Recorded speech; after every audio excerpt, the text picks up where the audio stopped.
اكتشاف علمي عراقي يحدد مستقبل العالم بعد العام 2024، حيث سيكون عدد سكان كوكب الأرض أكثر من 8 مليارات نسمة، وهم بحاجة إلى مصادر غذائية مضاعفة. الاكتشاف حاز على براءة الاختراع من جامعة فرانكفورت في ألمانيا.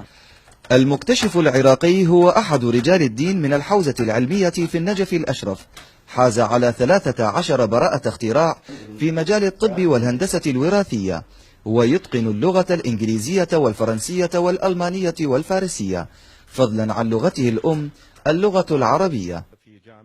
العالم العراقي هو الشيخ عدي الأعسم بعنوان A Mathematics System for Science Unity في معرض العلوم والتكنولوجيا الطبية الذي أقيم في العاصمة الألمانية برلين، والذي شاركت فيه 28 جامعة عالمية. حاز بحثه عن الاستنساخ الضوئي على جائزة أفضل بحث في العالم لهذا العام، ورشح لنيل جائزة نوبل للعلوم. في الحقيقة يتناول مسألة المجاعة غير طريقة الاستنساخ البيولوجي اللي اعتمدوا عليه استنساخ نعجة دولي. إذا سلطنا رذاذ مكثف من الضوء على أي مادة يراد استنساخها مثل طن من اللحم، فمعامل الانعكاس الكلي ضمن تقنية الفوتونيك كلونينج اللي هو الاستنساخ الضوئي يمكن إعادة الفوتونات بعد انعكاسها وقد تشكلت بما يتناسب والتوزيع الذري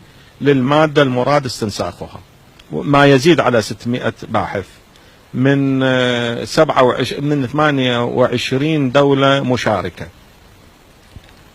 وتميز في أنه البحث الوحيد من بين هذه البحوث تم الاتفاق على استثماره روسيا. رغم كثرة البحوث العلمية التي قدمها الشيخ عدي الأعسم للجامعات في العراق والعالم، وحيازته على عضوية المعهد العراقي للعباقرة والمكتشفين، إلا أنه لم يفارق دروسه ومحاضراته الدينية في حوزة النجف الأشرف. لديه بحث آخر أيضا مطروق الآن في جامعة بغداد، مضمونه وفحواه أنه استبدال الأسلاك الكهربائية بالبث الكهربائي، سهولة الحصول على الطاقة الكهربائية بدلا أن يكون هناك أسلاك كهربائية وإيصالها إلى مناطق بعيدة أو نائية، تكون العملية أشبه بعملية البث يعني كشبكات الإنترنت. سئلت نعم تخرجت من أي جامعة، هارفارد أو أكسفورد؟ فقلت وقالوا أيضا الوفد بأنه هذا الرجل هو خريج مساجد النجف.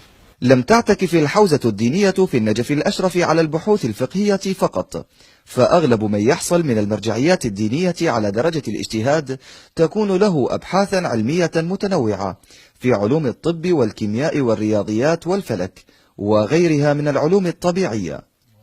حيدر صالح، قناة آسيا الفضائية، النجف الأشرف.